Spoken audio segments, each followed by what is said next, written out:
Support us by subscribing, ring the notification bell, press all, and thumbs up. Thank you.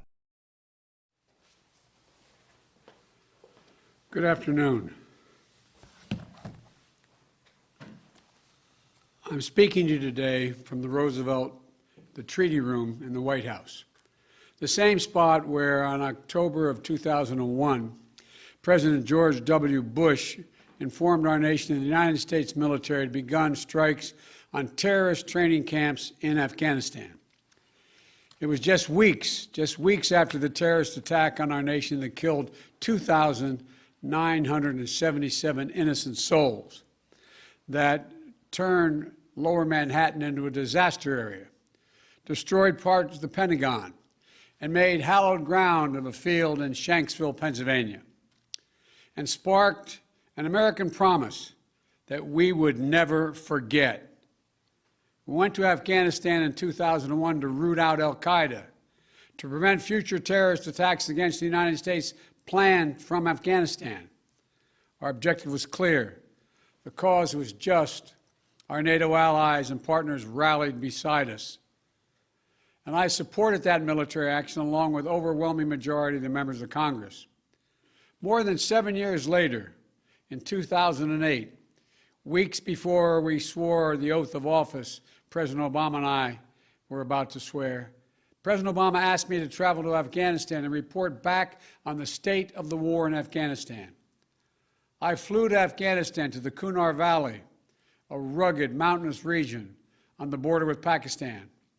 What I saw on that trip reinforced my conviction that only the Afghans have the right and responsibility to lead their country, and that more and endless American military force could not create or sustain a durable Afghan government. I believed that our presence in Afghanistan should be focused on the reason we went in the first place, to ensure Afghanistan would not be used as a base from which to attack our homeland again. We did that. We accomplished that objective. I said, among with others, we'd follow Osama bin Laden to the gates of hell if need be. That's exactly what we did, and we got him. It took us close to 10 years to put President Obama's commitment into form, and that's exactly what happened. Osama bin Laden was gone.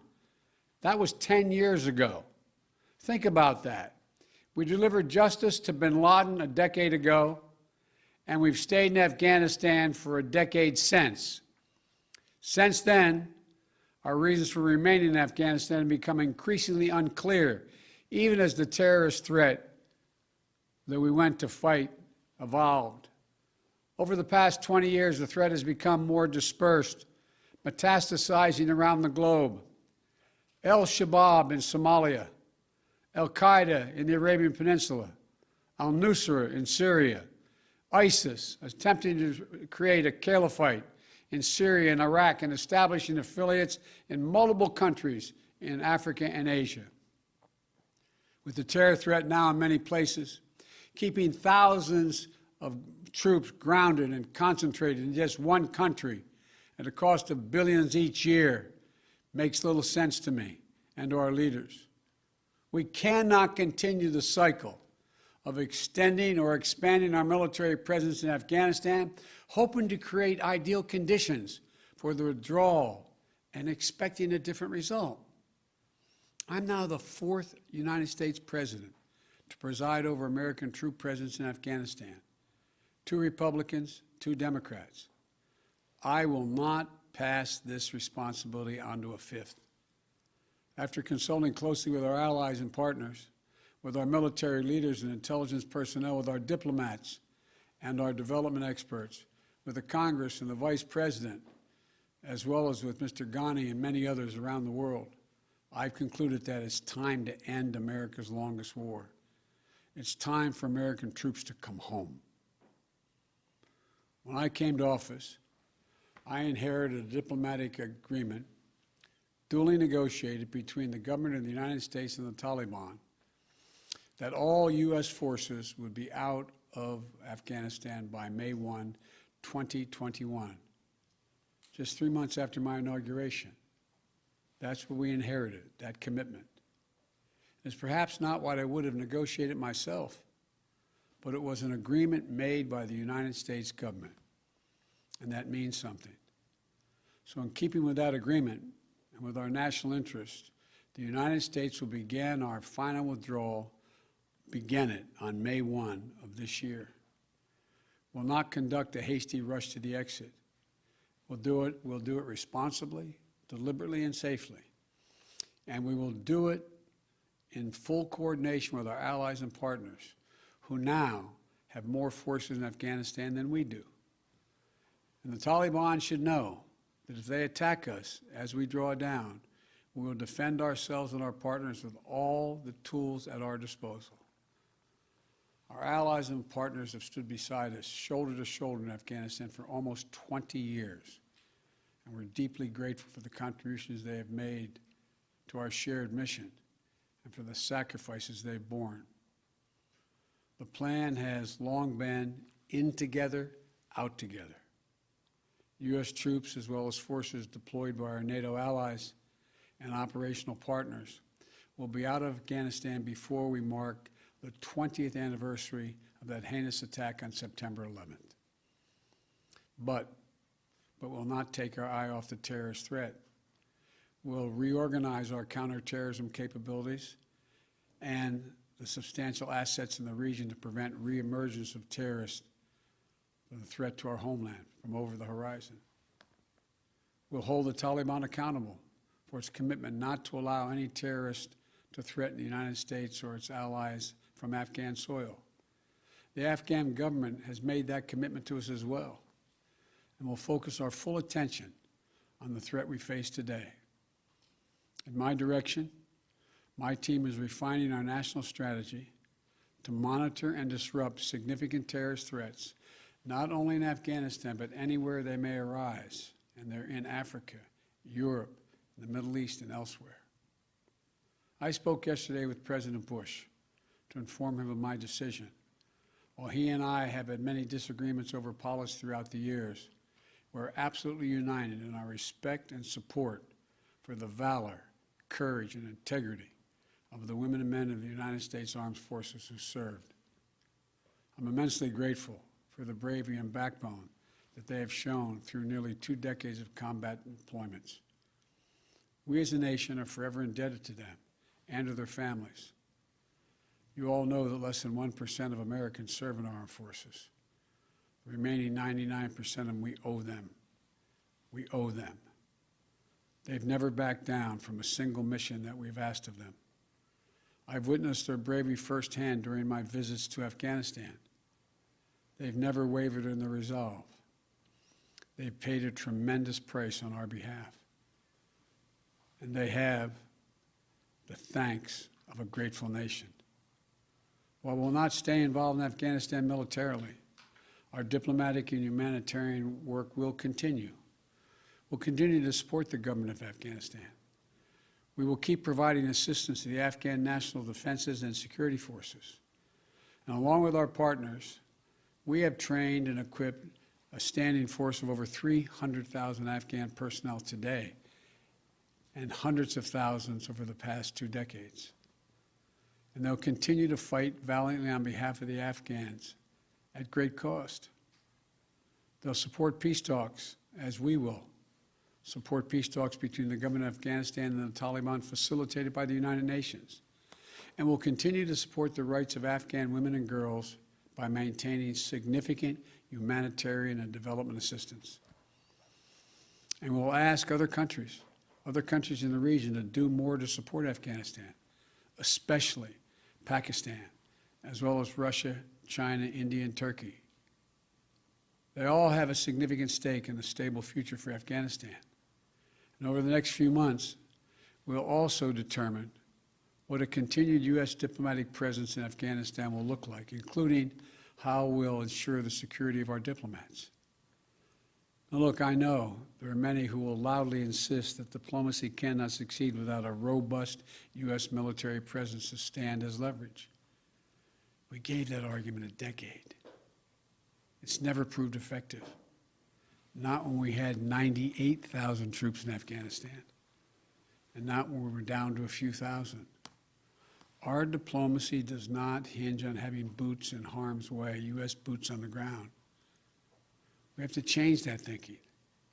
American troops shouldn't be used as a bargaining chip between warring parties in other countries. You know, that's nothing more than a recipe for keeping American troops in Afghanistan indefinitely.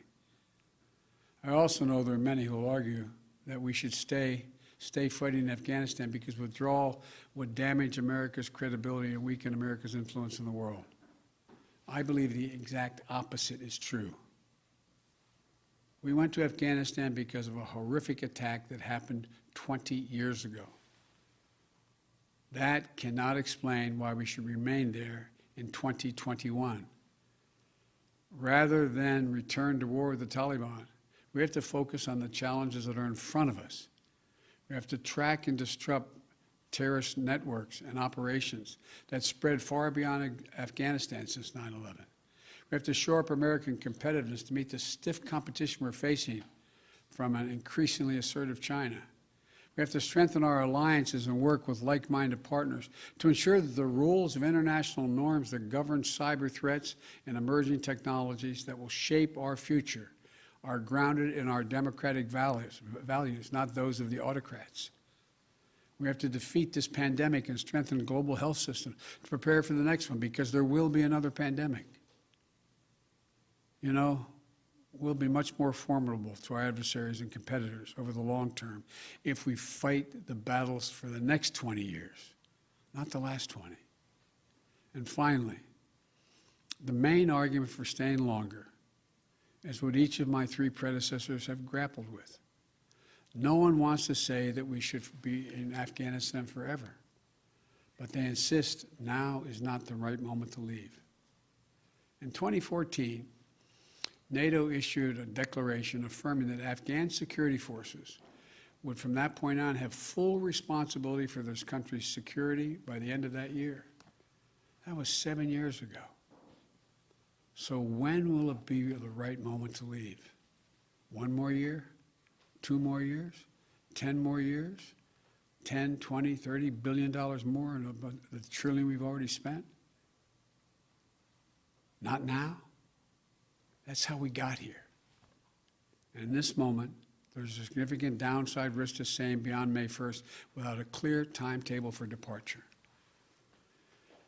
If we instead pursue the approach where U.S. exit is tied to conditions on the ground, we have to have clear answers to the following questions.